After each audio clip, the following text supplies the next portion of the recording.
திருமணத்தை பற்றி பேச சொல்லும் போது ப்ராஃபட் சொல்கிறாரு, நீங்கள் இருவரும் மரணத்தால் கூட பிரிக்க முடியாத நபர்களாக இருக்கணும். ஆனால் அதே நேரத்தில் ரெண்டு பேரும் தனித்தனியாகவும் இருக்கணும். இந்த ரெண்டு பேருக்கு நடுவில் இருக்கிற இடைவெளின்றது ரொம்ப முக்கியம்.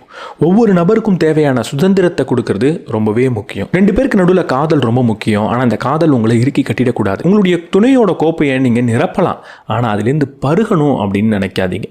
உங்கள் கையில் இருக்கிற ரொட்டி துண்டை உடைச்சி உங்கள் துணை கிட்ட கொடுக்கலாம், ஆனால் அவங்க கையில் இருக்கிற அந்த ரொட்டி துண்டை பிடுங்கி சாப்பிடணும் அப்படின்னு நீங்கள் நினைக்கக்கூடாது.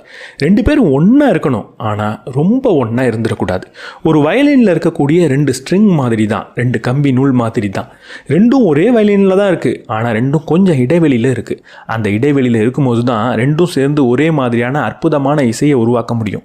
நீங்கள் ரெண்டு பேரும் ஒன்றா இருக்கணும். ரொம்ப நெருங்கி இருந்தீங்க அப்படின்னா வாழ்க்கைன்ற இசையை உங்களால் உருவாக்க முடியாது. ஒரு திருமணத்தை பற்றி இதை விட தெளிவாக, இதை விட எளிமையாக யாராலையாவது சொல்ல முடியுமா அப்படின்னு எனக்கு தெரியாது.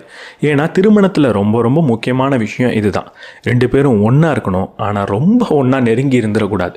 ரெண்டு பேருக்குமான சுதந்திரம் அப்படின்னு ஒன்று இருக்குது, ரெண்டு பேருக்குமான ஸ்பேஸ் அப்படின்னு ஒன்று இருக்குது. நான் நினைக்கிற மாதிரியே நீ இருக்கணும் அப்படின்னு உங்கள் துணைக்கிட்ட நீங்கள் கேட்டிங்கன்னா அங்கே திருமணம் வேலை செய்ய போகிறது கிடையாது. உங்கள் துணைக்கிட்ட அவங்களுக்கு தேவையான ஸ்பேஸ் என்ன அப்படின்றத கேளுங்க, அந்த ஸ்பேஸை கொடுங்க. ரெண்டு பேரும் கொஞ்சம் விலகி இருங்க, அதே நேரத்தில் ஒன்றா இருங்க. இப்படி இருந்தால் மட்டும்தான் திருமணம் நிலைச்சிருக்கும்.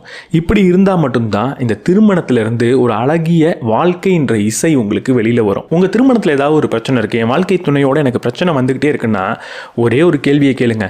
அவங்களுக்கு எந்த இடம் வேணும் அதை நான் கொடுக்கறதில்ல, எனக்கு என்ன இடம் வேணும் அதை அவங்க கொடுக்காம வச்சுக்கிட்டு இருக்காங்க. என் கோப்பையிலேருந்து அவங்க பருகிட்டு இருக்காங்களோ இல்லை அவங்க கோப்பையிலேருந்து நான் பருகிட்டு இருக்கணும். ரெண்டு பேரோட கோப்பையையும் மாறி மாறி நீங்கள் நிரப்பலாம், ஆனால் பருகணும் அப்படின்னு நினைக்கக்கூடாது. தேவையான இடத்தை மட்டும் அவங்களுக்கு திருமணத்தில் கொடுத்து பாருங்கள். அந்த திருமணம் வாழ்க்கைன்ற ஒரு அழகிய இசையை கண்டிப்பாக உங்களுக்கு கொடுக்கும்.